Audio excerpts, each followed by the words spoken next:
202쪽.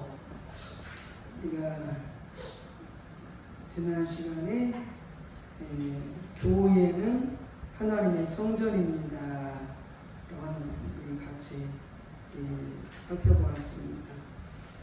그래서 그 부분을 잠깐 보면은 198조 교회가 왜 중요하냐, 교회의 중요성을 우리가 계속 좀 살펴보면서 교회는 하나님의 성전입니다. 그래서 예배로 모일 때 성도들의 모임이 교회인데, 그 주의 백성들이 모일 때 하나님께서 성전을 삼고 거하시는 것이 이 교회다. 그러면 교회가 하나님의 성전이라는 말씀에 담긴 의미가 무엇이냐, 그때 크게 두 가지로 살펴본 걸로 압니다. 하나는 하나님께서 성전 가운데 거하시는 것, 하나님의 백성들과 친밀하게 교제하는 것. 또 하나는 하나님께서 거하셔서 하나님의 백성들과 교제하고 말씀하실 뿐만이 아니라 인도하실 뿐만이 아니라 거기에서 하나님께서 하나님 대신에 그 역사를 나타내시는 그런 놀라운 일들이 나타나는 것. 바로 이것이 교회는 하나님의 성전이다 라는 말씀이 담긴 뜻인 것을 살펴보았습니다. 오늘 202조 그런 교회를 향한 하나님의 불타는 질투라는 제목이 되겠습니다. 202조. 하나님께서 질투하신다라고 하는 것은 인간들이 하는 것처럼 질투한다 그런 말이 아니고요.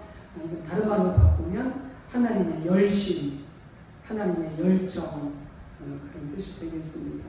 교회를 향한 하나님의 불타는 열심 혹은 열정, 그런 뜻이 되겠습니다.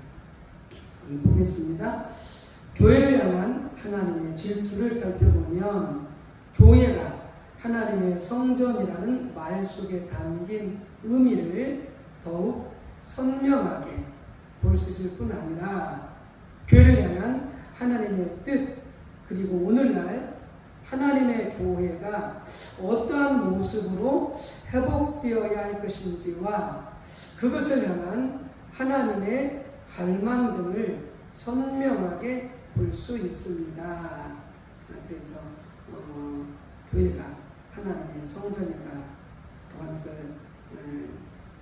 우리가 그 의미를 살펴보면 더욱더 하나님께서 교회를 향해서 어떠한 뜻을 품고 있으신지, 또 교회가 어떻게 회복되어야 할 것인지, 또 그런 교회를 향한 하나님의 갈망 등 이런 부분들을 잘 볼 수 있다는 것이죠. 구약의 성전이 신약의 교회가 된 거죠.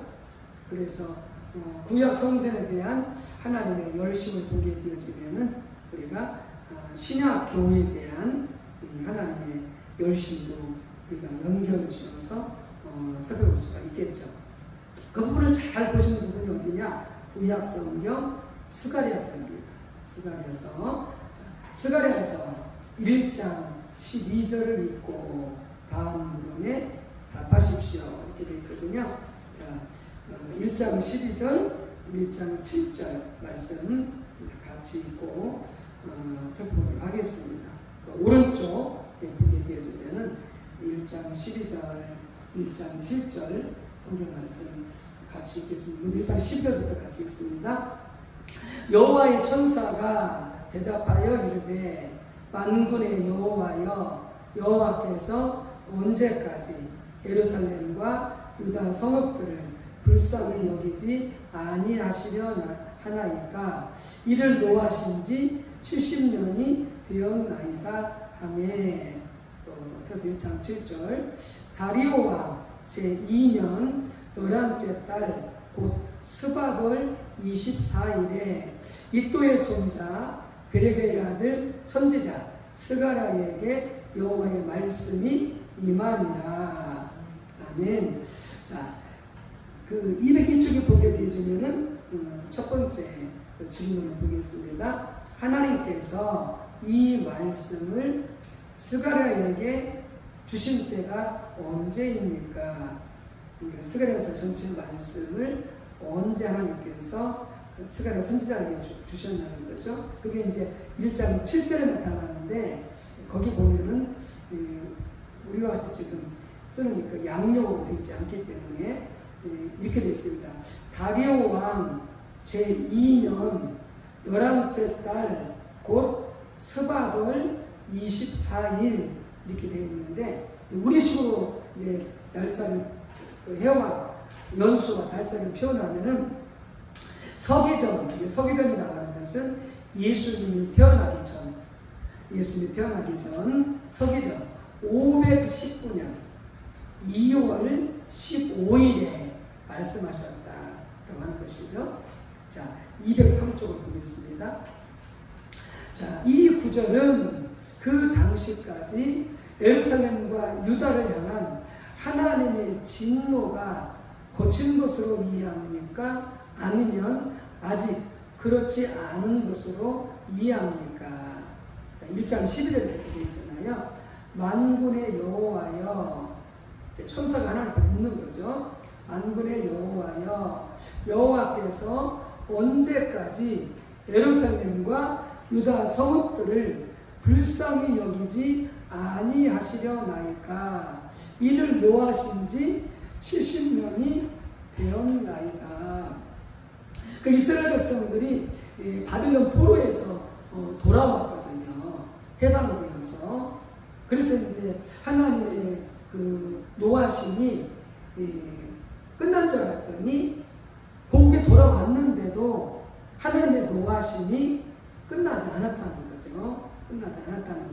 그래서 그렇게 물어보고 있는 것이죠. 왜 그런가 이렇게 쭉 같이 읽어가면서 보면은 이해가 됩니다.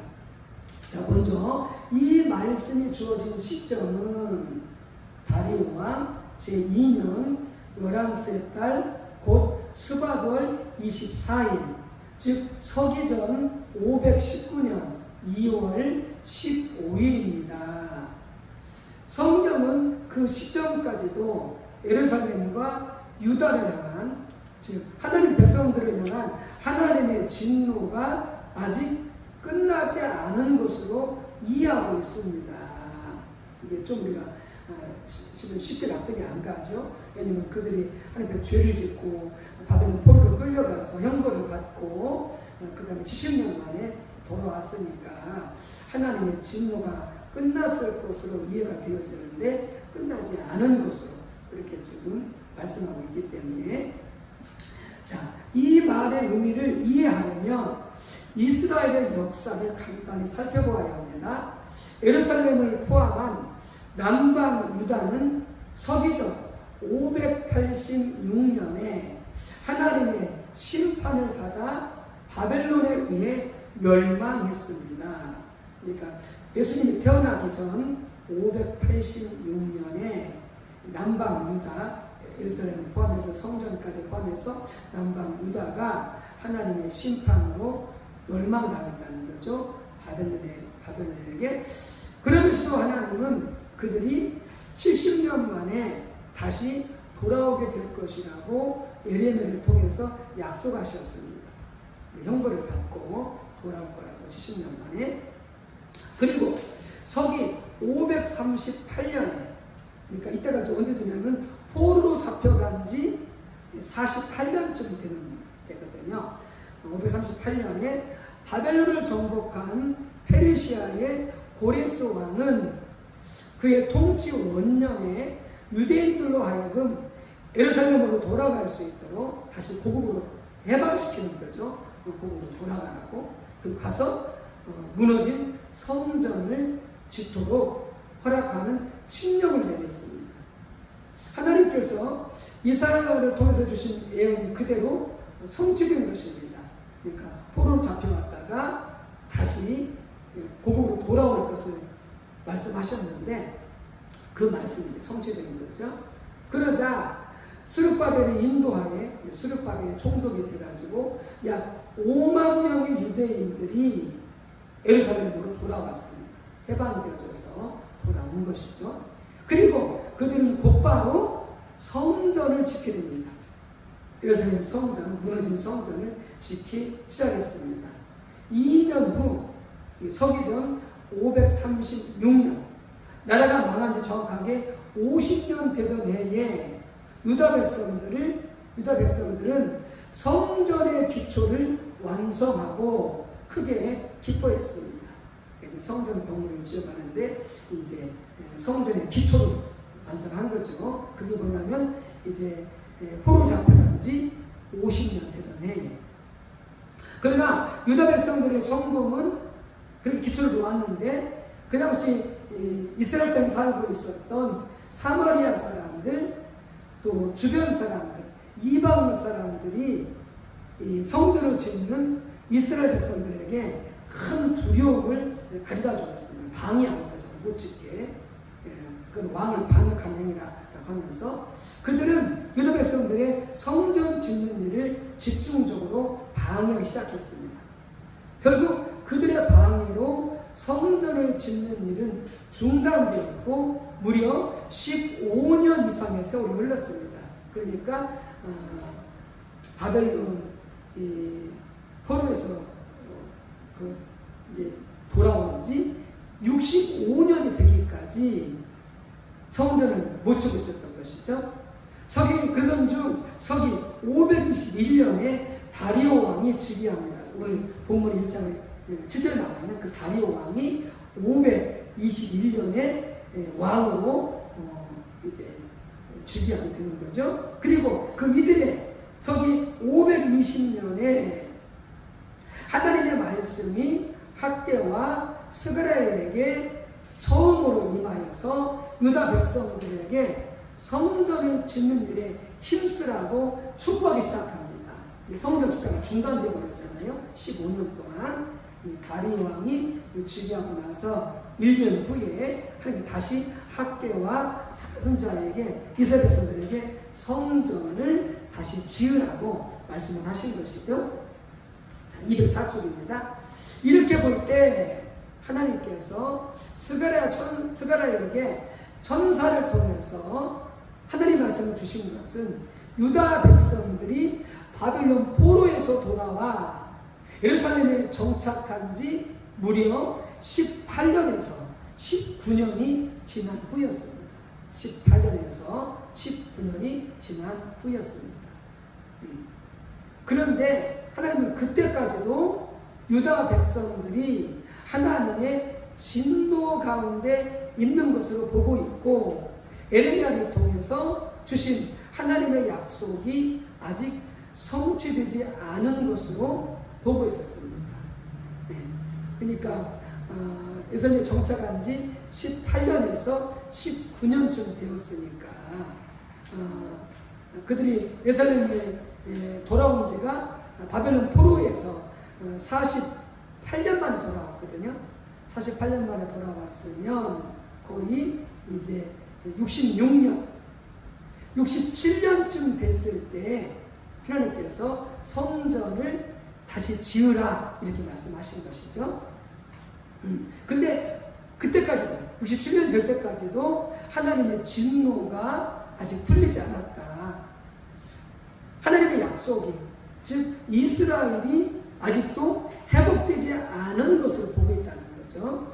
자, 그렇다면 하나님은 이스라엘 백성들이 바벨론 포로서만에서 돌아와서 이미 예루살렘에 정착한 지 20년 가까이 되었는데도 하나님의 진노가 아직 거두어지지 않았고 70년 만에 회복되리라는 하나님의 약속이 아직 성취되지 않은 것으로 이해하셨습니까?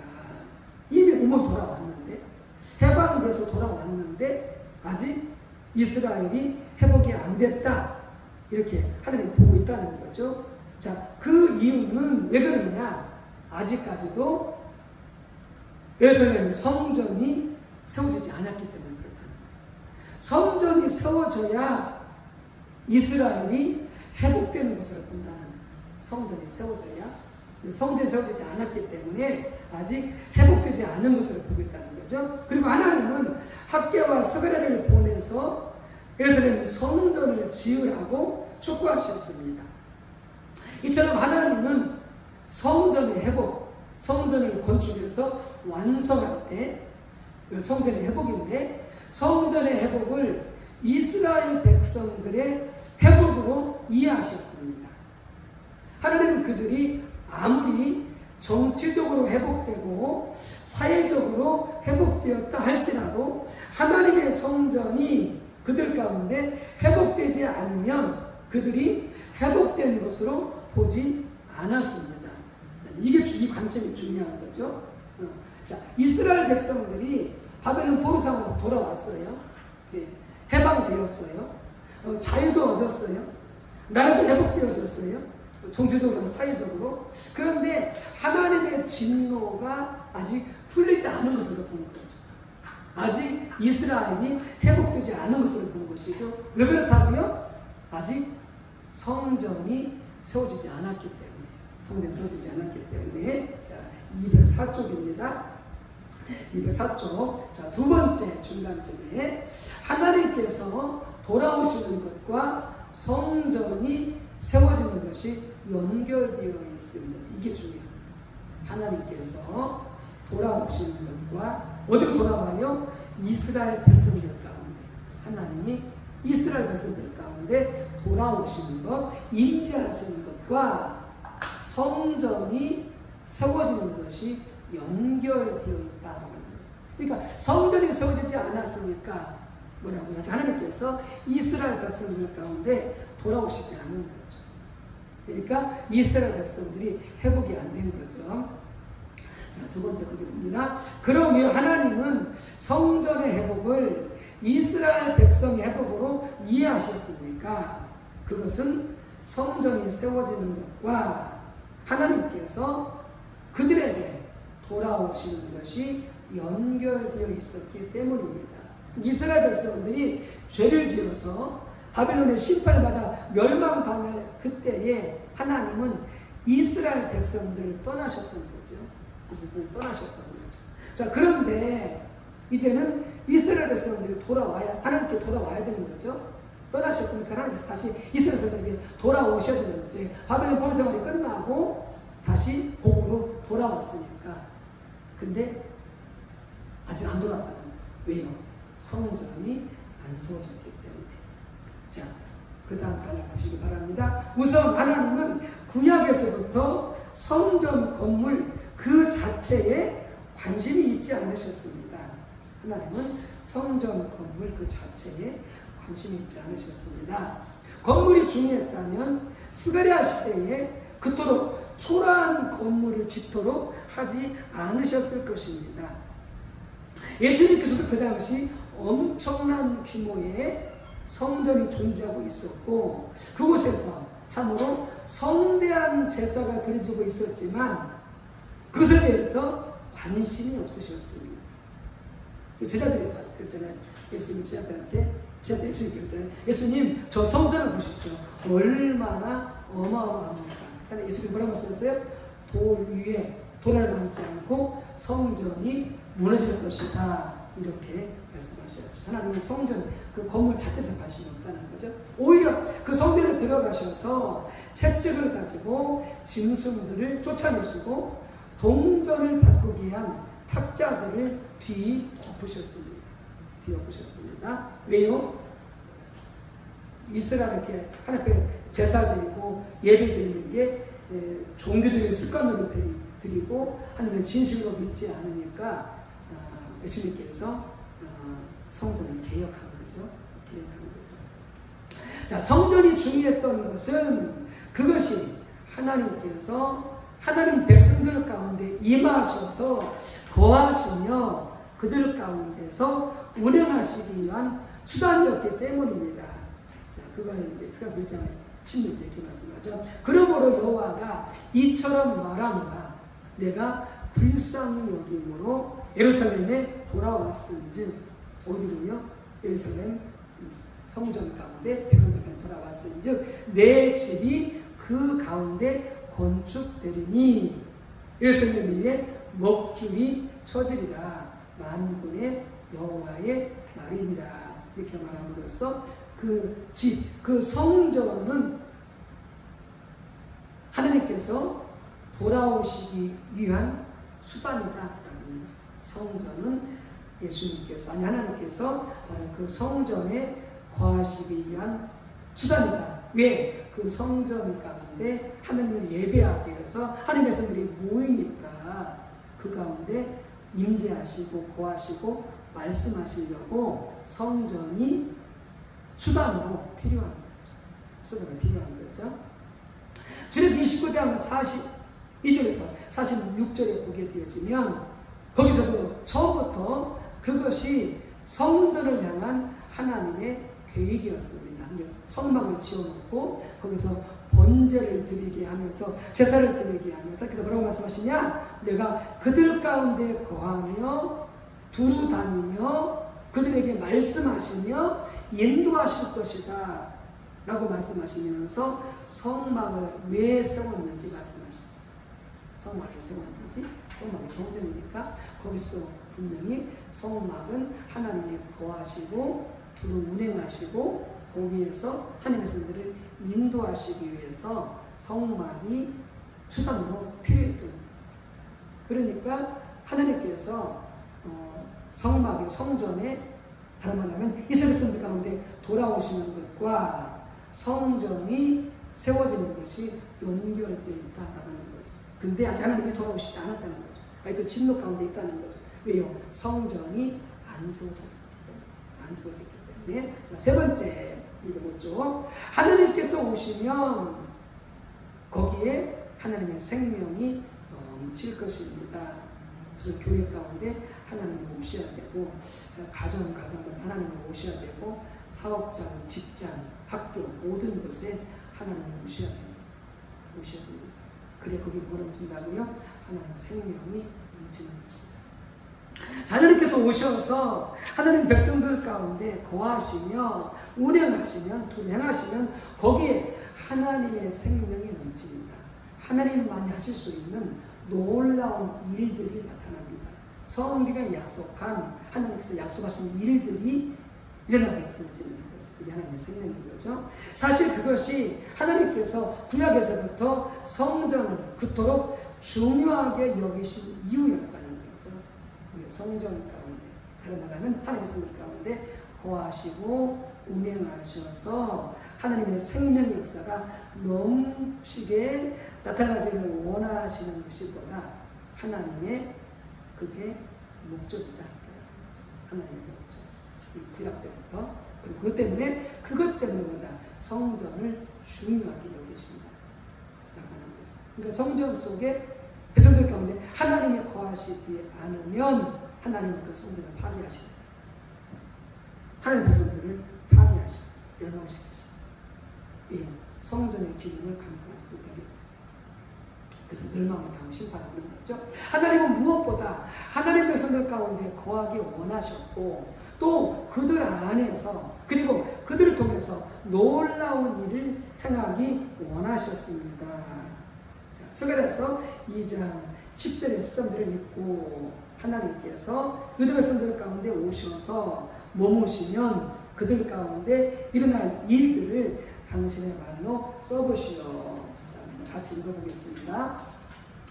우측에 여호와의 말씀에 시온에 따라 노래하고 기뻐하라. 이는 내가 와서 내 가운데 머물 것이니라. 성전 가운데 백성들 가운데 머물 것이라고 하는 거죠. 자, 그렇게 머물면 어떤 일이 일어난다고요? 그날에 많은 나라가 여호와께 속하여 내 백성이 될 것이요. 많은 이방 나라가 하나님께 돌아온다는 거예요. 나는 내 가운데 머물리라. 내가 만군의 여호와께서 나를 내게 보내신 줄 알리라. 여호와께서 장차 유다를 거룩한 땅에서 자기 소유를 삼으시고 다시 예루살렘을 택하시니 모든 일체가 여호와 앞에서 잠잠할 것은 여호와께서 그의 거룩한 처소에서 일어나심이니라. 이렇게 말함으로써 성전에 하나님 돌아오시므로 하나님의 성령이 돌아오시면 어떻게 된다고요? 그럼 그날에 많은 나라가 여호와께 돌아와서 하나님 백성이 될 것이고 또 어떻게 하시겠다고요? 유다를 다시 하나님께서 거룩한 땅에서 이스라엘 땅에서 하나님께서 그들을 자기 소유 삼으시고 다시 예루살렘을 택하시겠다 이렇게 말씀하시는 거죠. 그건 단순히 그냥 택한다 뭐 소유 삼는 이런 말이 아니고 하나님이 실제적으로 그 땅 가운데서 역사하시겠다 그 말이죠. 역사하시겠다. 하나님께서 이렇게 성전에 이스라엘 백성들에 임하시면 놀라운 일들이 일어난다는 거죠. 자, 이 얼마나 놀라운 하나님의 생명입니까? 성경이 말하는 하나님의 생명은 하나님의 실제적인 역사입니다. 하나님의 실제로 살아계신 하나님이신 것을 드러내는 역사들이 나타난다는 거죠. 하나님의 생명인데 다시 말해 하나님의 인도하심, 하나님의 보호하심, 하나님의 공급하심, 기도의 응답하심, 혼란 가운데서 건져주심 등등 하나님께서 하나님의 성령을 위해서 실제적으로 역사하시는 열매들이 많이 나타난다는 거죠. 하나님의 성령 하나님 돌아오시면 교회와 성전 하나님 돌아오시게 되어집니다. 하나님께서 이렇게 하기를 원하시는 거죠. 그래서 하나님께서 교회를 향한 성전을 향한 뭘 가지고 있다? 질투심을 가지고 있다는 거죠. 질투심을 가지고 있다는 거죠. 자, 네 번째 시온을 향한 하나님의 질투. 이게 다른 말 하면은 성전을 향한 하나님의 질투, 또 교회를 향한 하나님의 질투 이렇게 표현을 해요. 자, 그래서 8장 2절을 읽고 다음 부분에 답하시오.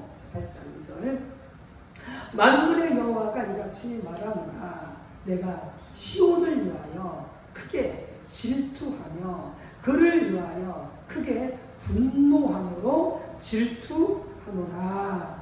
이 시온이 바로 성전을 예루살렘 성전 혹은 하나님의 백성들 성전에 모인 하나님의 백성들 해서 뭐라고요? 크게 분노함으로 질투한다 이렇게 말씀하고 있는 거죠.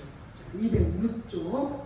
자, 하나님은 시온을 향한 즉 성전과 교회를 향한 하나님의 질투를 당신의 말로 써보시오. 같이 읽었죠? 크게 질투하고 크게 분노함으로 질투한다 라고 하는 거죠. 자, 하나님의 질투라는 말은 무슨 뜻입니까?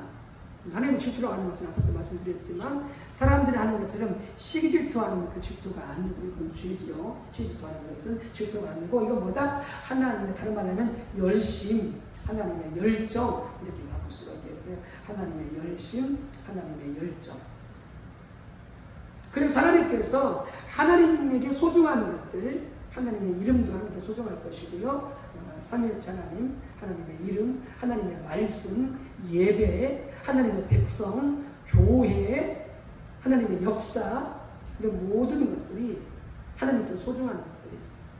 하나님께 소중한 것들 어떻게 한다고요? 지키시고 보호하시고 이루시고 성취하시는 하나님의 열심을 갖다 뭐라고 말하느냐? 하나님의 질투다라고 하는 거죠. 하나님의 질투. 하나님의 질투. 하나님의 소중한 것들을 지키시고 보호하시고 이루시고 성취하시는 하나님의 열심. 그게 하나님의 질투다라고 하는 것이죠. 자, 시온을 향한 하나님의 질투는 무엇을 의미합니까? 아까 말씀드렸었죠.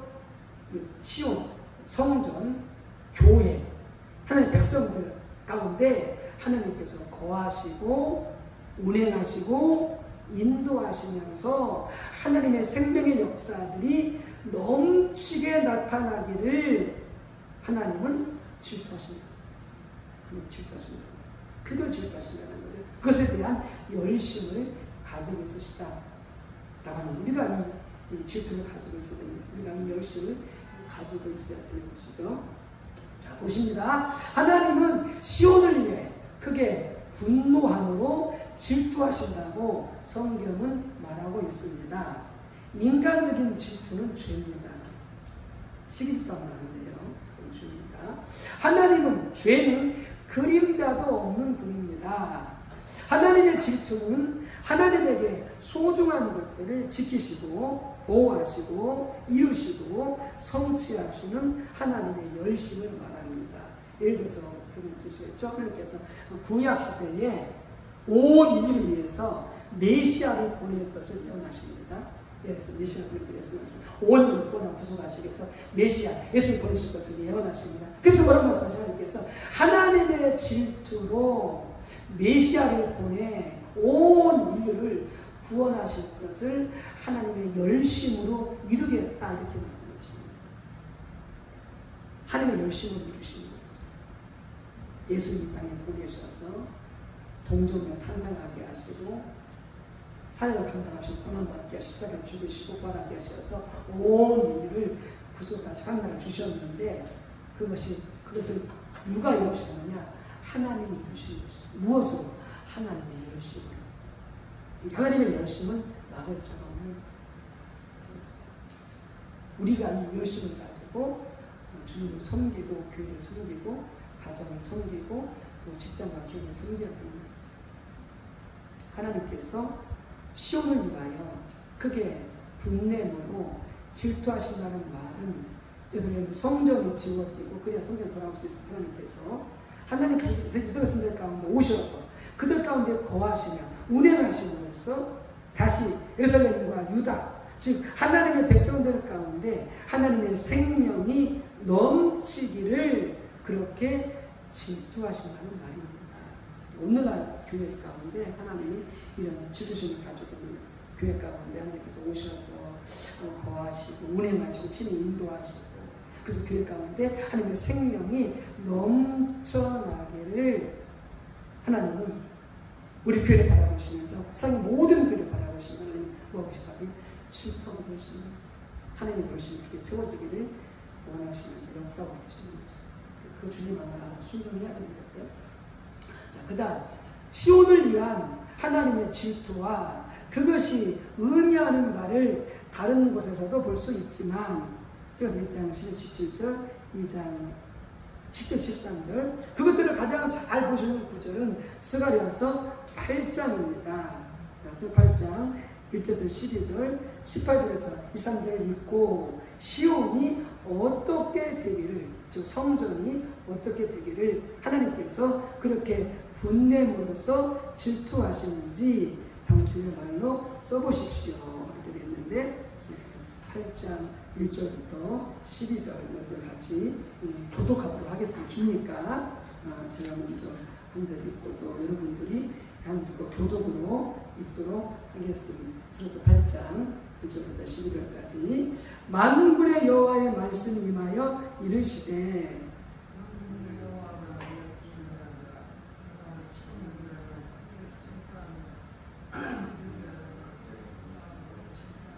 여호와가 이같이 말하노라 내가 시온에 돌아와 예루살렘 가운데 거하리니 예루살렘은 진리의 성읍이라 일컫겠고 만군의 여호와의 산은 성산이라 일컫게 되리라.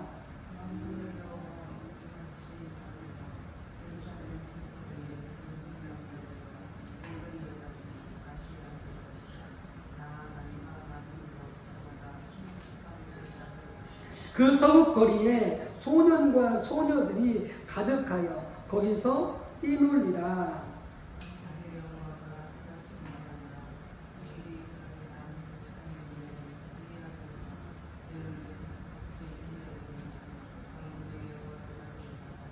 만군의 여호와가 이같이 말하노라 보라 내가 내 백성을 해가 뜨는 땅과 해가 지는 땅에서부터 구원하여 내고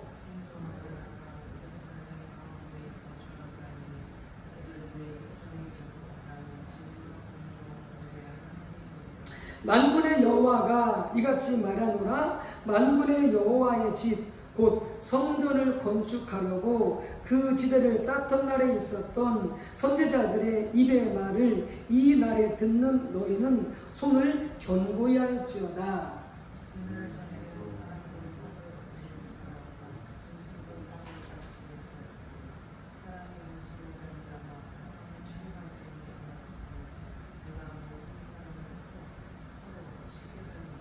만군의 여호와의 말씀이니라. 이제는 내가 이 남은 백성을 대하기를 옛날과 같이 아니할 것인즉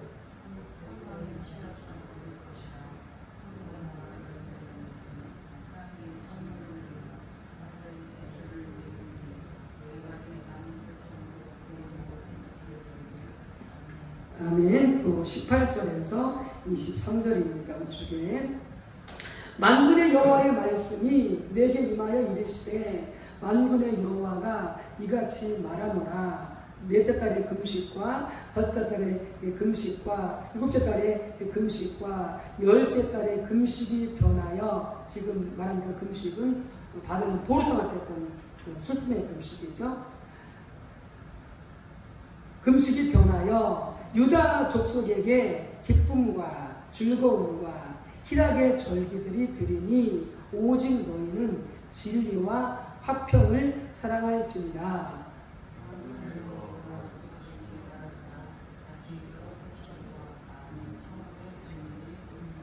이 성읍 주민이 저 성읍에 가서 이르기를 우리가 속히 가서 만군의 여호와를 찾고 여호와께 은혜를 구하자 하면 나도 가겠노라 하겠으며,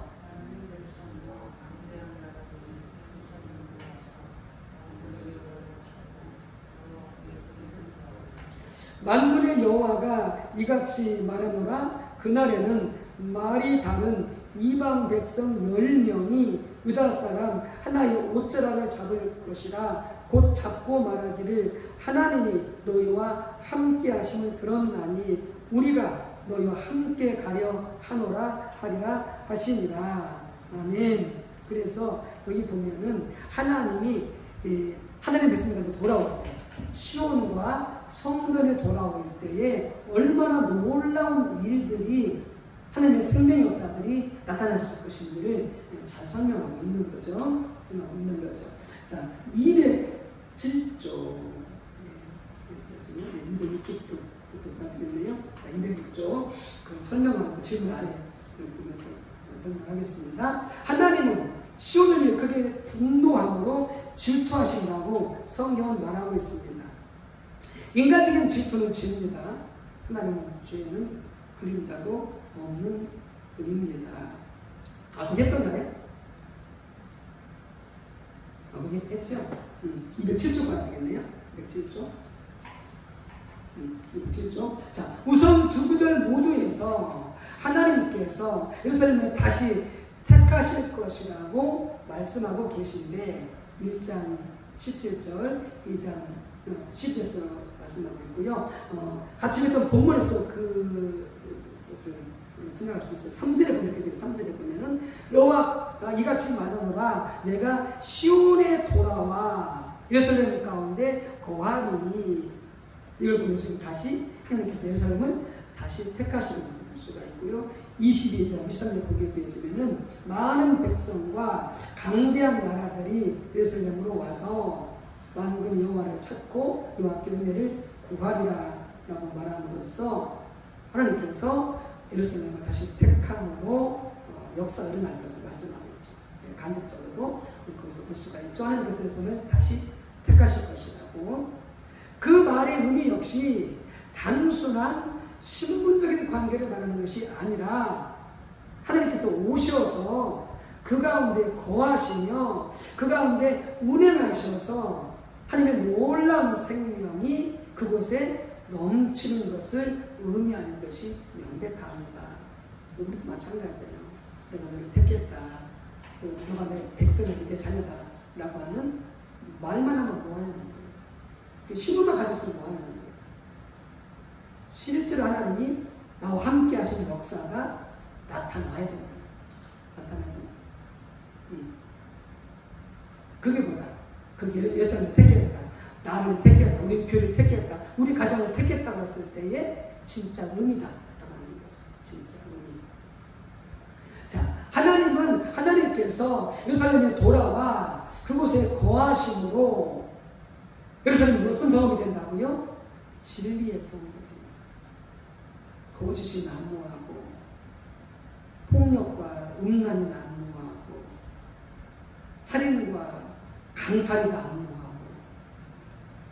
그런 성읍이 아니라 그야말로 진리의 성읍이 되어지. 진리대로 사는 그런 성읍으로 하나님께서 오심으로 바뀌게 된다는 게 놀라운 거죠. 하나님의 생명의 역사죠. 여호와의 산은 어떤 산이라? 거룩한 산이라 불리는 것이다. 그러니까 그 예수님 성전이 예루살렘에는 산이잖아요. 산악 거기에 세워지는데 그 산이 된다고요? 거룩한 산이 된다고요.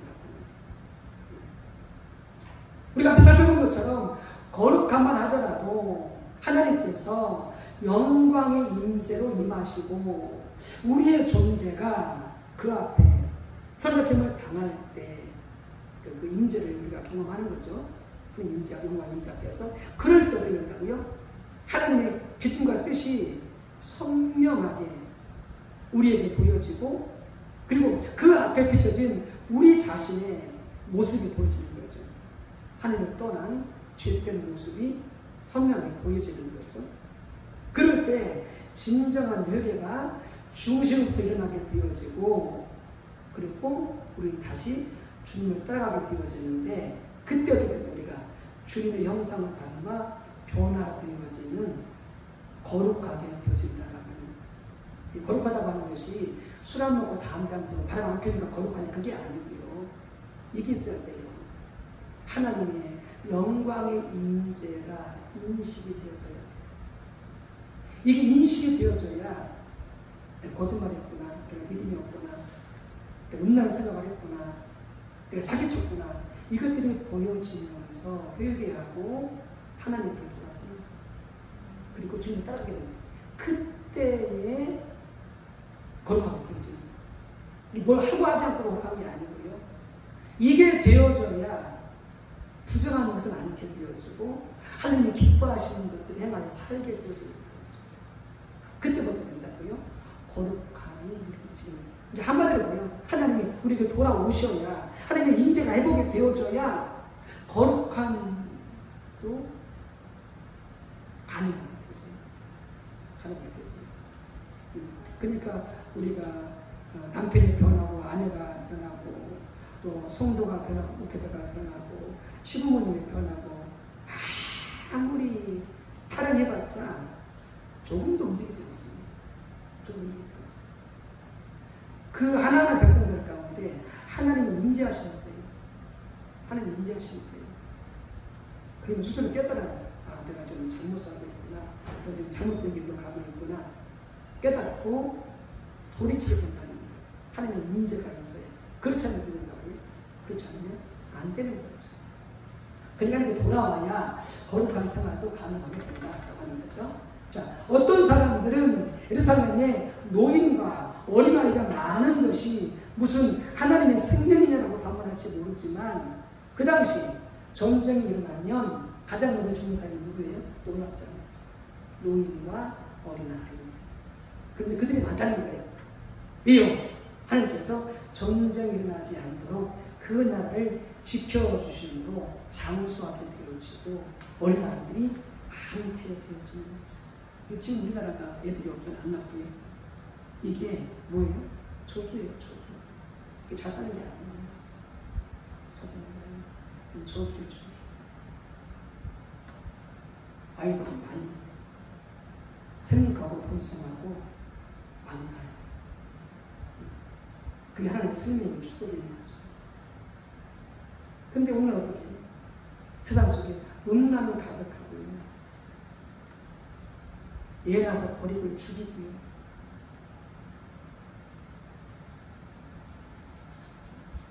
하나님 떠난 저주가 있나요? 회개하고 거룩함을 회복해야 되고 그래서 정말 어린아이들이 많아져야 되는 거죠.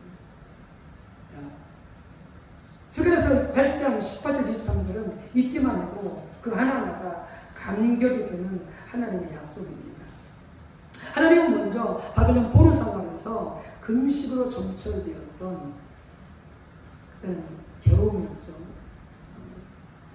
그런데 그들의 예배가 기쁨과 즐거움의 예배로 회복될 것을 말씀하십니다. 그리고 이어지는 구절들은 있게 말해도 감격이 넘치는 그들입니다. 만군의 여호와가 이같이 말하노라. 다시 여러 백성과 많은 성읍의 주민이 올 것이다. 이 성읍 주민이 저 성읍에 가서 이르기를 우리가 속히 가서 만군의 여호와를 찾고 여호와께 은혜를 구하자 하면 나도 가겠노라 하겠습니다. 전도하지 않아도 어떻게 한다고요? 수소 찾아서 온다는 거예요. 야, 하나님을 찾아보자. 가서 은혜 받자. 하나님 만나자. 굳이 전도하지 않아도 어떻게 된다면 그렇게 찾아오게 된다는 거예요. 강력히 교회 가운데 백성들 가운데 하나님 임하여서 역사하신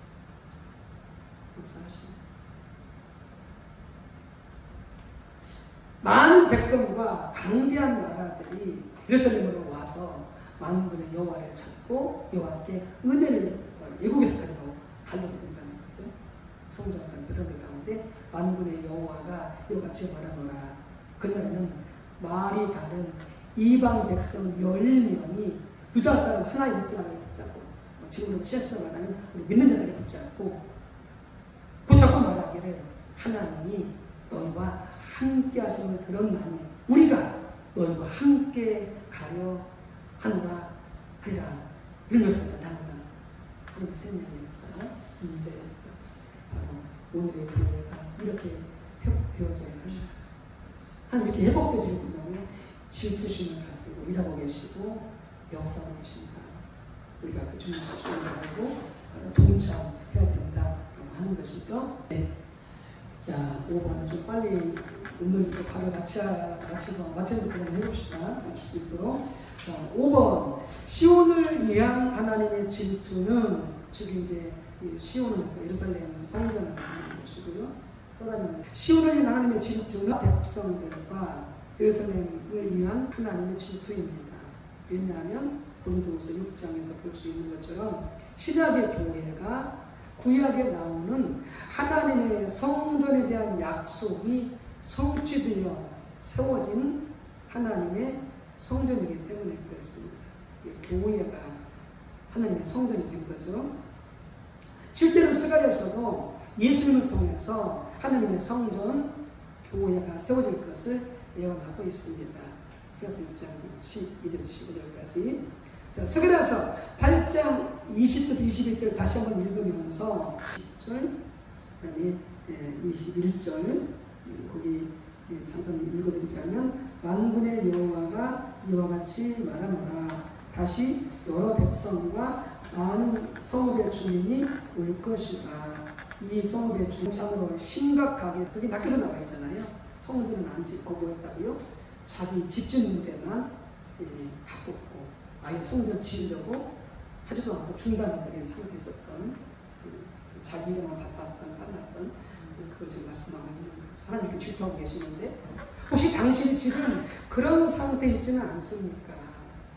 이렇게 교회 가운데 하나님 영광은 고쳐있고 임대 회복이 안 됐는데 그저 나만 잘 되면 된다는 식으로 나의 가정은 복하고 잘 되면 된다는 식으로 나만 잘 되면 된다는 식으로 그런 상태에 있지는 않는지 돌아가야 된다는 거죠.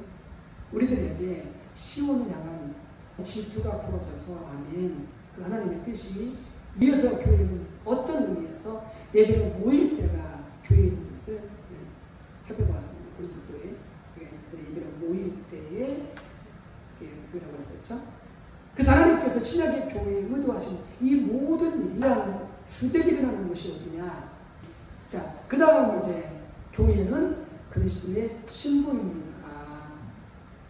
아까 우리가 교회는 하나님의 성전입니다. 그리고 부제로 그런 성전과 하나님 질투 부부간의 관계에 대해서 말씀하는 거거든요. 아내는 좀 맥락을 보면은 남편에게 그 권위의 그리고 남편은 아내를 주님의 교회를 사랑하시듯 자기 몸처럼 아내를 사랑하라 라고 하는 것이 남편에게 해야 되고 그리스도가 교회를 사랑하시 사랑의 교제를 의미한다. 원동이 둘이 연합되어지고 하나 되어져. 거기에 누가 끼어들면 안 되는 거야. 거기에 부모도 거기에 형제도 거기에 어느 누구도 부부간의 관계에 끼어들면 안 되는 거죠. 온전히 부부간에 하나가 되어야 되는 거예요. 그래 뭐가 있어야 된다? 부부간에 사랑의 친밀한 효제가 있어야 됩니다. 교회와 그리스도가 그렇게 하다. 그렇게 된다는 거니까. 우리는 뭐가 돼야 돼요? 중매자가 돼야 돼요. 중매자가. 모든 성도들이 주님을 바라보고 주님과 하나 되기로 다리 역할하고 바리 역할하고 나누어야 돼. 그래서 잘못된 거예요. 우리 그죠? 중매자인 역할을 해야 된다. 그거는 우리 자녀도 마찬가지고 자녀도 못하니까 자녀들도 내 자식이 아닌 거죠. 자녀들도 온전히 주님과 하나 되어지도록 자식들이 부모가 중매자 부모가 자식들을 도와도 할 수 있습니다. 창세기 2장 24절에 대해서 페드로서 이렇게 말씀하고 있습니다. 그래서 부모를 떠나 3대 4년 신앙으로 독립해야 되는 거죠. 마마보이 이런 거 안 되는 거죠. 팍팍을 그러나요? 그럼 안 되는 거죠. 철저히 독립해야 되는 거죠. 부모로부터 정신적으로, 신앙적으로, 영적으로 독립해야 되는 거죠. 그래서 독립성. 두 번째는 동등한 두 인격체가 만나는 연합성. 그러니까 권위는 남편한테 있지만 남편은 월등하고 부인은 남편은 우등하고 아니면 열등하다. 동등한 두 인격체가 만나는 거다. 연합성이다. 세 번째, 두 몸이 사랑으로 하나 되는 합일성. 그래서 영적으로, 정신적으로, 또 신앙적으로, 육체적으로 모든 것이 있고요. 온전히 사랑으로 하나가 되어져야 돼요. 하나가 되어져야 돼요. 그 합일성이다. 이런 연합과 합일의 원리는 우리 영적으로 예수 그리스도와 영적으로 온전히 하나 되는 예수 그리스도 교회가. 자, 그래서 온전한 연합과 사랑을 의미한다. 자, 두 번째, 거룩함과 그리스도에 대한 순전한 사랑의 헌신이 교회에 요구되는 자세다. 거룩함과 그리스도에 대한 사랑의 헌신이 교회 성도들에게 요구되는 자세이다. 고린도후서 11장. 내가 너희를 정결한 처녀로 한 남편인 그리스도께 드리려고 준비함이로다. 그러나 나는 뱀이 그 관계로 하와를 미혹하는 것 같이 너희 마음이 그들을 향하는 진실함과 깨끗함에서 떠나 부패할까 두려워하노라. 그래서 고린도 교회는 뭐예요? 떠나가는 거죠. 그들의 마음속에서 주님을 향한 그 진실함과 깨끗함에서 떠나가는 거죠. 그래서 거짓 복음, 거짓 영, 거짓 그리스도께로 그들이 가버린 거죠. 고린도 교회가. 정결한 처녀로 어떻게 한다고요? 한 남편인 그리스도께 드린다. 교회에 하는 백성들이 이는 그리스도 신부입니다. 그래서 신부는 어떻게 된다? 그리고 그리스도 향하는 진실함과 깨끗함을 어떻게 된다고요? 지켜내야 된다. 지켜내야 된다. 그래서 거룩함과 그리스도에 대한 순전한 사랑의 헌신이 요구된다. 왜? 교회는 그리스도의 신부이기 때문에 당연히 부부간의 관계에서도 마찬가지고요. 세상에서도 상대방에 대한 정절과 사랑의 헌신이 부부에게 요구되는 자세입니다. 당연히 그렇죠. 주님이 원하시는 거죠. 그 자세가 서로에게 있어야 그 부부 사이가 튼튼하고 그곳에 행복이 넘칩니다. 예수님께서 우리에게 예수님에 대한 그러한 자세를 요구하시는 것은 예수님이 먼저 그렇게 우리를 정결함으로 또 헌신적으로 사랑하시기 때문입니다.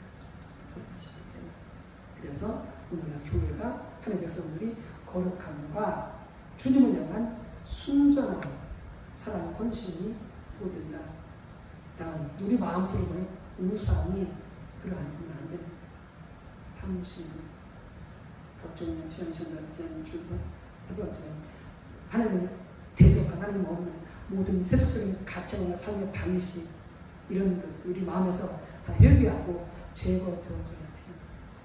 질병들이 오직 주님만을 품고 살아가는 주님께만 충성 헌신하는 이것이 오늘 교회 가운데 회복이 되어져야 주님이 교회 가운데 돌아오시죠. 임재하시게 되어질 거죠. 돈도 사랑하고 세상의 쾌락도 사랑하고 자기만을 사랑하고 너희를 사랑하고 자기 자랑을 쌓고 이 다 보여요. 세상을 사랑하고 우리는 들어가는 우상 그렇게 되어지면 우리 주님 해방하는 거죠. 주님 신부입니다. 또 다른 삶을 차리고 있는 거죠. 거룩함과 순전한 사랑이 회복되어지고 남편 주님이 돌아오시는 거죠. 교회 가운데 세 번째로 말했습니다. 교회에 대한 하나님의 비밀은 실로 큽니다. 여기서 그 몇 가지만 간단히 살펴보고자 합니다. 나 자신도 그 비밀을 더 알기를 간절히 열망합니다. 자, 교회에 어떤 비밀이 숨겨져 있을까요? 첫 번째, 교회는 하나님의 영광스러운 기업입니다. 이게 교회 비밀이에요. 교회는 하나님의 영광스러운 기업입니다. 교회는 목사것이 아니에요. 교회는 장로들 것이 아니에요. 교회는 어느 교회 가운데 도전대감의 교회가 아니에요. 근데 오늘은 많은 목회자나 성도들이 교회는 목회자는 자기 것이라 생각하고 장로들은 자기 것이라 생각하고 이런 게 너무나 그러니까 교회가 교회다울 수가 없는 거예요. 하나님 역사가 다울 수가 없는 거예요. 왜요? 교회는 하나님의 것이에요. 하나님의 영광스러운 기업을 반드시 우리가 기억해야 돼요.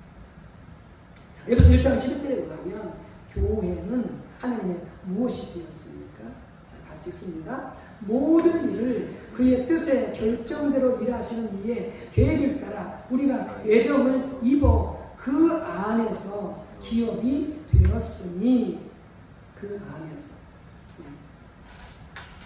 그래서 이 교회는 뭐다? 바로 하나님께서 받으시는 기업이다. 하나님께서 받으시는 하나님의 기업이다. 자, 두 번째, 에베소 1장 18절에서 사도 바울은 성도들이 그것의 어떤 면을 알기를 위해서 기도하고 있습니다. 교회가 하나님의 영광스러운 기업인데 그러면 하나님께서는 사도 바울은 성도들이 하나님의 영광의 기업이라고 하는데 어떤 면을 두껍게 하는 알고 그렇게 기도하고 있는가라고 하는 거죠. 18절에서 같이 봅니다. 너희 마음의 눈을 밝히사 그의 부르심의 소망이 무엇이며 성도 안에서 그 기업의 영광의 풍성함이 무엇이며 성도 안에서 그 기업의 하나님의 기업의 영광의 풍성함이 얼마나 어마어마한지 어떻게 한다. 눈이 밝혀져서 영적인 눈이 밝혀져서 알기를 원한다. 이게 교회는 성도들은 하나님의 영광의 기업인데 그 기업의 영광이 얼마나 풍성한지 알았으면 좋겠다. 그렇게 기도하고 있는 거죠. 자, 세 번째, 에베소 3장 20절 21절에서 사도 바울은 교회 안에서 무엇이 하나님께 영원히 있기를 원대로 우리가 구하거나 생각하는 모든 것에 더 넘치도록 능히 하실 이에게 교회 안에서와 그리스도 예수 안에서 영광이 대대로 무궁하기를 원하노라. 아멘. 자, 교회 안에서와 그리스도 예수 안에서 무엇이 대대로 영광이 원한다고요? 영광이 교회 안에서와 그리스도 예수 안에서 영광이 대대로 영원 무궁하기를 원한다. 하나님의 영광이 교회 안에 영원히 대대로 영원 무궁하기를 원한다는 거죠.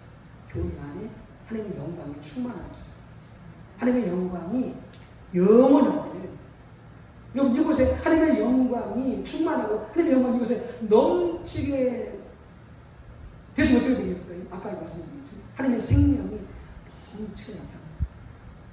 그럼 세상 사람들이 이곳에 하나님이 계시는구나. 이곳에 가면 살 수 있겠구나 하고 어떻게 되겠어요? 그러니까 영광이 충만하니까 이곳에 몰려오겠지. 우리가 복음을 전해서 전도하기도 하지만 동시에 이곳에 하나님의 영광이 영원되도록 그리고 충만하기를 기도해야 됩니다. 그리고 그렇게 되도록 교회가 거룩하고 주님만을 사랑하는 교회가 되도록 우리가 하나님 은혜를 구하면서 그렇게 기도하면서 그렇게 살아가야 되는 거죠. 살아가야 되는 거죠. 자, 거기 설명 부분 보겠습니다. 성경은 성도들이 예수님 안에서 받는 하나님의 기회에 대해서 말하고 있습니다. 이건 성도들이 받게 되어지는 하나님의 기업을 말하고 있습니다. 그건 많죠. 수없이 많죠. 구원, 영생, 치료, 치유, 은사, 여기 나오는 부활의 몸, 영생, 영원한 생명, 수도 없이 많죠. 우리 성도들이 예수 안에서 하나님께 받는 기업은 수도 없이 많습니다. 네. 그리고 그 모든 기업에 대한 보증으로 이미 우리한테 성령을 주셨습니다. 그런 자들에게. 그러니까 그들은 모든 자들에게 된다는 성령을 받은 자들은 그 모든 하나님의 기업을 받을 수 있다는 거예요. 그래서 그 보증을 뭘 주셨다고요? 우리 안에 성령을 주셨다는 거예요. 어마어마한 은혜인 거죠. 자, 그런데 하나님께서 받으시는 기업은 단 하나뿐이다. 그보다도요, 하나님의 백성, 교회. 그러니까 교회만이 하나님 백성만이 뭐다? 하나님께서 우리에게서 받으시는, 우리에게서 취하시는 유일한 단 하나뿐인 기업이다라고 하는 거예요. 하나님 백성. 이스라엘 백성 다른 백성이 있습니까? 마찬가지고요. 그 다음에 교회가 그와 같이 하나님 받으시는 유일한 기업이다 하는 것이죠. 자, 그 아래쯤 내려가서요. 신약에서는 교회가 하나님 받으시는 기업입니다. 사도 바울은 성도들이 그 기업의 영광이 얼마나 풍성한 것인가를 알기를 기도하고 있습니다. 교회가 우리가 하나님의 영광의 기업인데 그 기업에 거하게 해주세요. 기도해야 됩니다. 교회는 하나님의 영광이 드러나서 모든 사람이 하나님의 영광을 볼 수 있는 곳이 되어져야 된다. 그래야 구름대처럼 많은 하나님의 믿지 않는 자들이 너도 나 하나님 보겠다고 오지 않겠어요? 바로 교회의 비밀이다. 두 번째는 뭐다? 예수님 안에 무엇이 거합니까?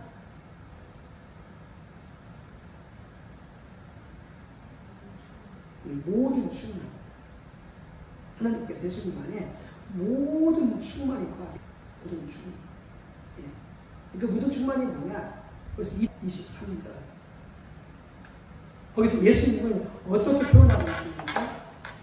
예수님은 같이 읽습니다. 교회는 그의 몸이니 만물 안에서 만물을 충만하시게 하시는 이의 충만이니라. 자, 교회 어떻게, 예수님 어떻게 설명하고 있어요? 예수님을 만물 안에서 만물을 충만하게 하시는 이의 충만합니다. 만물을 충만하게 하시는. 그러니까 만물을 회복시키실 분은 누구다? 예수님뿐이 없어요. 예수님뿐이에요. 창조 세계를 회복시키시는 누구뿐이 없다? 예수님뿐이 없어요. 가정을 회복시키고 나를 회복시키고 오늘날 공교육이 무너졌잖아요. 난리 복서있잖아요. 백강현분인가? 거기 서울 과학고니까 들어갔다가 나왔잖아요. 요즘 말들이 많잖아요. 그뿐만이 아니라 오늘날 학교 공교육이 무너졌잖아요. 심각하죠? 너무 안타깝죠? 그런데 그런 학교 모든 것을 회복시켜야 됩니다. 그게 뭐였게? 바로 예수님께서 말씀하신 만물 안에서 만물을 충만하게 하시는 거죠. 이걸 가지고 키워야 되는 건 누구다? 예수님뿐이다. 만물. 그러니까 가정을 회복시키는 분도 누구다? 예수님. 가정 안에 가정을 충만하게 하실 분 누구다? 예수님. 예수님 잘 믿어야 되는 거예요. 예수님 사랑하고 예수님께 잘 순종해야 되는 거죠. 그리고 어떻게 해요? 가정이 회복되어지는 거죠. 관계든지 재정이든지 건강이든지 사업이든지 자녀든지 부모든지 모든 것이 가정이 회복되어지는 거죠. 왜? 하나님만이 예수님만이 가정을 충만하게 하시는 유일한 분이시기 때문에. 아멘. 어마어마한 역사인 거죠. 그 비밀인 겁니다. 자, 에베소서 1장 23절은 예수님의 몸인 교회를 무엇이라고 표현하고 있습니까? 에베소서 1장 23절. 자, 교회는 그의 몸이니 만물 안에서 만물을 충만하게 하시는 이의 충만합니다. 그러면서 뭐다? 그 교회는 예수님의 몸이잖아요. 그러니까 예수님만의 뭐가 충만해요? 만물을 충만하게 하시고 충만함이 있는 거죠. 그리고 뭐야? 교회는 바로 그 예수님의 충만함인 거죠. 이걸 보면 교회가 얼마나 소중한지, 얼마나 귀한지 우리가 깨달아야 되는 거죠. 예수님의 그 충만함이 어디 있다? 교회 가운데 있다. 교회 가운데. 우리는 그래서 교회로 모여서 예배드리고 교회에서 모여서 사랑의 교제를 나누고 교회로 모여서 배우기를 힘쓰고 배우기로 살기를 힘쓰고 항상 모든 삶의 중심이 어디에 된다? 교회에 된다. 왜? 이곳에 예수님이 충만함이 교회 가운데 있다. 오늘 나오신 분들은 그렇거든요. 골로새서 2장 10절에 가면 우리는 어떻게 충만하게 되어집니까? 자, 같이 있습니다. 너희도 그 안에서 충만하여졌으니 누구 안에서 그라고 하면서 예수님이거든요. 너희도 골로새 교회 성도들도 골로새 교회도 예수님 안에서 충만하게 된다. 우리가 예수님 안에 거할 때 또 다른 말로 우리가 교회 공동체 안에 온전히 거할 때, 교회 그리스도 몸이니까 우리가 충만하게 된다. 할렐루야. 예, 흘러가는 은혜로 역사죠. 자, 마지막으로 에베소서 3장 15절에서 19절에 말하는 우리가 하나님의 모든 충만함으로 충만해질 수 있는 방법은 무엇입니까? 자, 3장 15절 19절까지 교독합니다. 그리스도의 평강이 너희 마음을 주장하게 하라. 너희는 평강을 위하여 한 몸으로 부르심을 받았나니 너희는 또한 감사한 자가 되라. 그리스도의 말씀이 너희에게 큰 도움이 되어 모든 죄로 피차 가르치며 법령하고 시와 찬송과 신령한 노래를 부르며 감사하는 마음으로 하나님을 찬양하고 또 무엇을 하든지 말이나 일이나 다 주 예수 이름으로 하고 그를 힘입어 하나님 아버지께 감사하라. 아내들아 남편에게 복종하라. 이게 주 앞에서 마땅하니라. 남편들아 아내를 사랑하며 괴롭게 하지 말라. 자, 우리가 하나님의 교회가 하나님의 백성들이 하나님의 모든 충만함으로 충만하려면 결국 무엇이 필요하느냐? 그것은 곧 바로 예수님께 복종하고 예수님과 친밀히 교통하면서 예수님의 그 말씀에 순종하며 살고 그리고 하나님이 원하시는 예수님이 원하시는 하나님의 역사에 동참하며 살 때에 그때 되는 거예요. 그때 교회는 하나님 백성들은 하나님의 충만함으로 충만케 되어집니다. 그걸 에베소서 3장에서 뭐라고 얘기하고 있느냐? 16절 이하 이렇게 말씀하세요. 말씀하세요. 그리스도의 말씀이 너희 속에 풍성히 거하여. 이걸 에베소 5장입니까?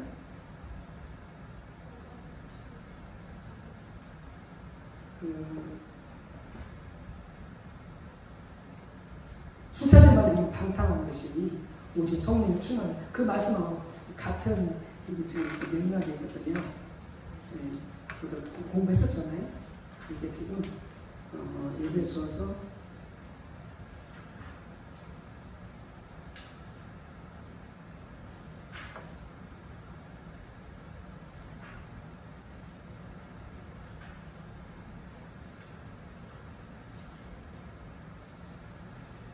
에베소서가 아니라 데살로니가전서인가?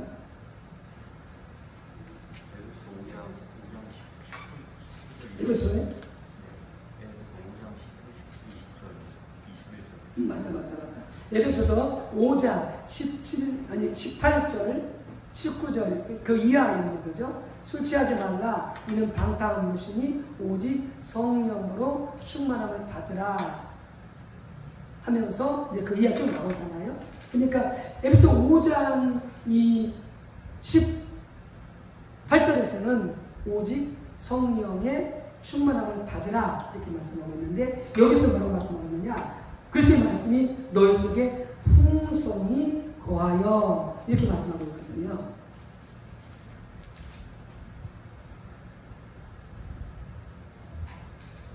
이게 지금 에베소서가 아닌데 잘못 썼네.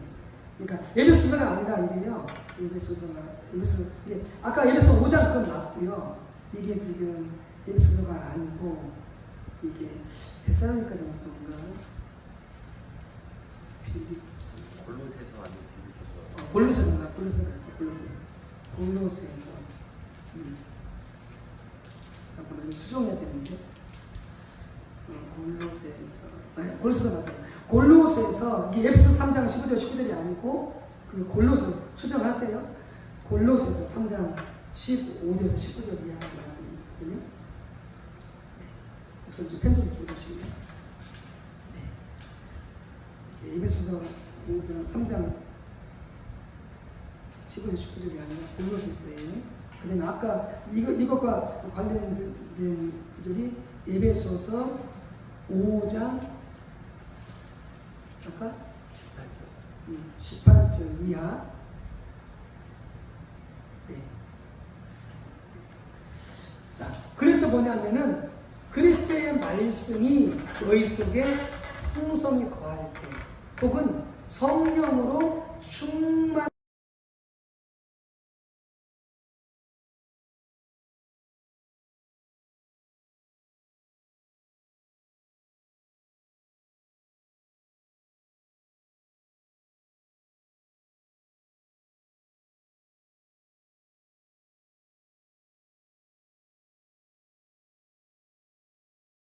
말씀을 깨닫고 그분과 교제하고 그분께 순종하는 상태를 말하는 거죠.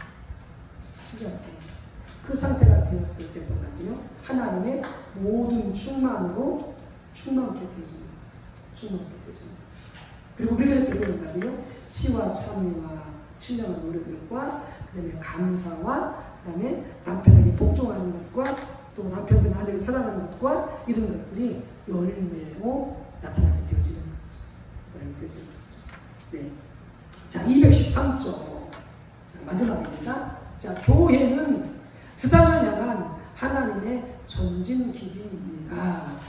그래서 교회는 어디로 나가야 돼요? 세상으로 나가야 돼요. 이 안에서만 우리가 으쌰으쌰하게 되어지는 그런 교회가 아니에요. 교회는 그래서 일단 써놓으세요. 교회는 두 종류의 교회가 있어요. 모이는 교회와 흩어지는 교회가 있어요. 모이는 교회와 흩어지는 교회. 당연히 모이는 교회가 중요하죠. 그게 기본이에요. 그게 핵심이고. 그런데 모이는 교회에서만 끝나버리는 교회는 교회가 아니에요. 모이는 교회는 다시 흩어지는 교회가 되어져야 돼요. 가정으로 흩어지고, 직장은 흩어지고 이 사회 속으로 창조 세계 속으로 온 세계 속으로 교회는 흩어져서 어떻게 해야 돼요? 하나님의 역사를 감당해야 돼요. 그렇게 흩어지는 교회가 되기 위한 전진지지가 뭐냐? 모이는 교회. 모이는 교회. 보십시다. 교회가 하나님 나라는 아닙니다. 하나님 나라는 하나님의 왕적 통치입니다. 그러나 교회는 하나님 나라와 밀접한 관계가 있습니다. 교회는 하나님 나라에 의해서 세워졌습니다. 하나님 통치하시고 하나님 역사하시고 하나님께서 인도해 가신 가운데 교회가 세워지는 거죠.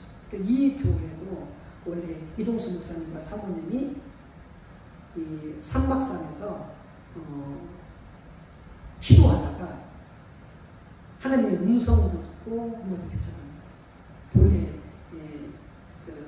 당진에서 목회를 잘하고 계셨는데 산막산에 와서 기도하다 하나님께서 이곳에 그를 개척하라고 해가지고 성령의 음성을 듣고 그를 개척하는 교회가 소망교회예요.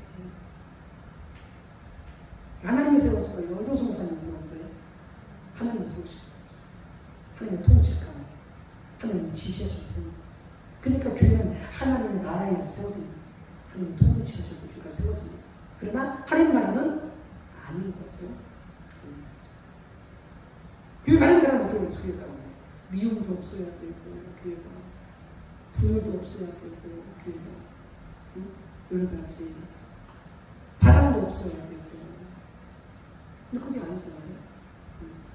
이런 교회는 하나님 나라는 아니지만 하나님 나라에서 세워지고 그 다음에 하나님 나라를 확장하기 위한 거예요. 전진기제입니다. 전진기제. 그래서 가정 속에서 우리는 하나님 나라를 확장해 가야 되고 사업장에서 직장에서 학교에서 하나님 나라를 확장해 가야 됩니다. 그걸 위한 전진기제가 어디다? 교회다. 너무나 중요하죠. 이게 교회가 죽어버리면 끝나는 거예요. 교회가 나가버리면 그냥 뭐가 있겠어요? 하나님의 심판이 있어요. 그런데 하나님 심판하지 않는 것은 뭐예요? 교회를 통해 세상을 하나님께서 변화시키길 원하는 거예요. 그러니까 이런 그 하나님께서 기다리고 국률이 계시고 하나님 역사하고 계시는 거죠. 왜요? 교회를 세워서 세상을 변화시키길 원하시는 거예요. 변화시키길 원하시는 거예요. 그래서 어떤 사람들은 교회를 비방하고 조롱합니다. 그러나 타락한 세상을 향한 하나님의 유일한 전략은 하나님의 교회예요. 너무나 감사합니다. 하나님의 전략은 항상 교회 안에 먼저 하나님의 생명이 자꾸 넘치고 그 하나님의 생명이 교회를 통해서 세상으로 흘러 넘치는 것이었습니다. 하나님은 그런 방식으로 세상을 변화시키고 하나님의 나라를 확장을 시키셨습니다. 2000년의 교회의 역사 동안 하나님 항상 그렇게 일하셨습니다. 헬레 블루카베 목사도 그의 책 하나님을 경험하는 사람들이 이렇게 말합니다. 교회는 이 세상에서 하나님 아버지의 구속의 목적을 이루어 나가는 사역을 그리스도와 함께 담당하고 있습니다. 세상 속에서 뭐라고요?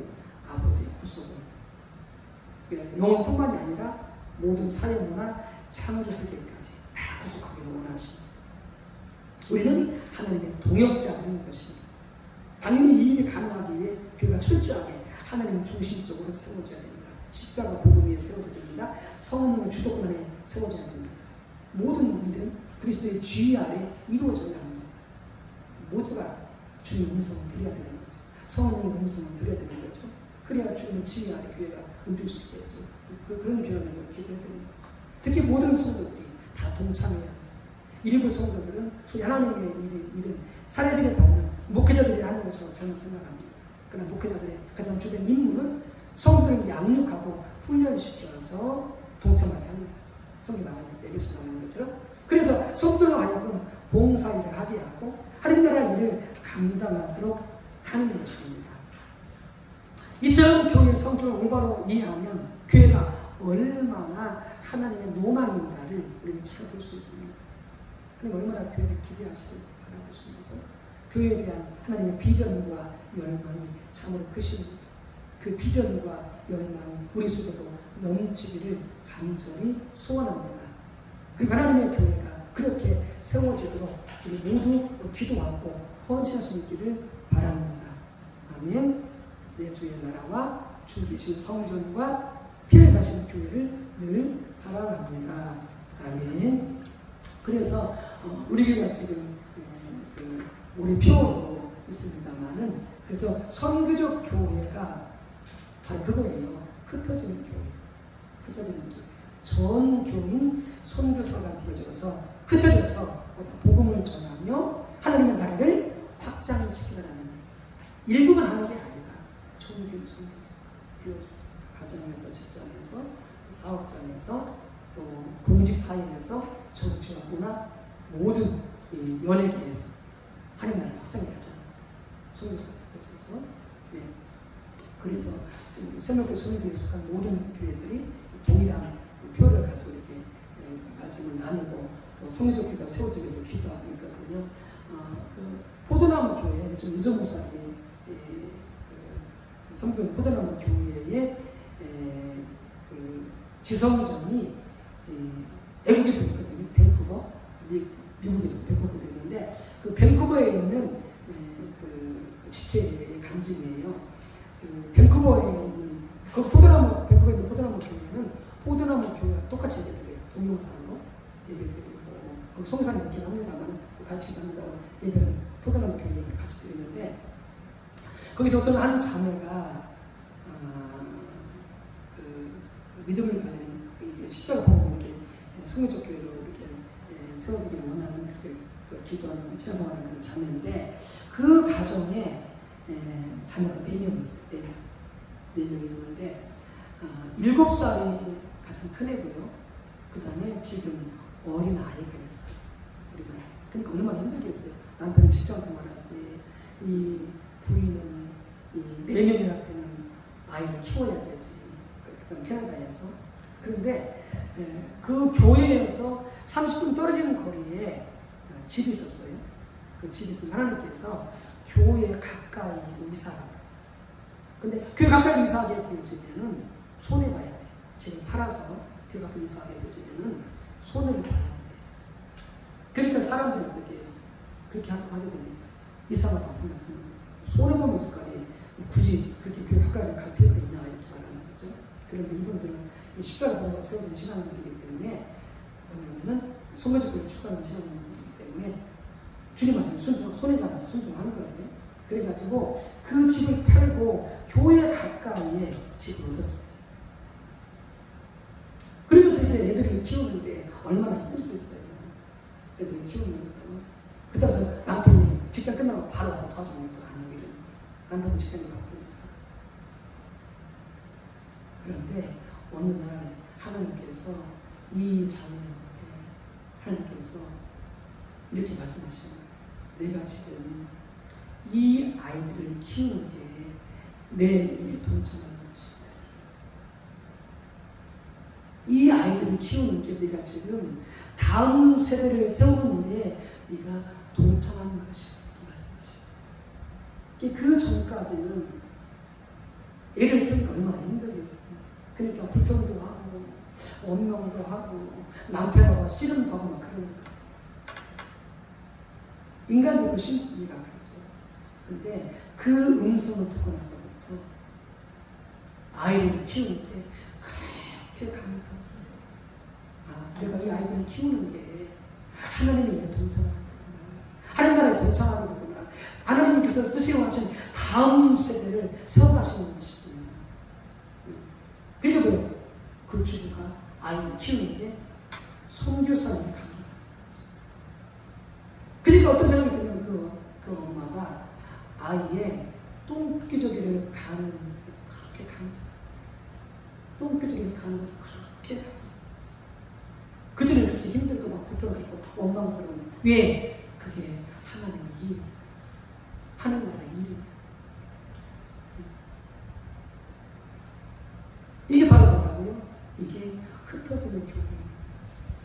흩어지는 전교인 선교사의 진리입니다.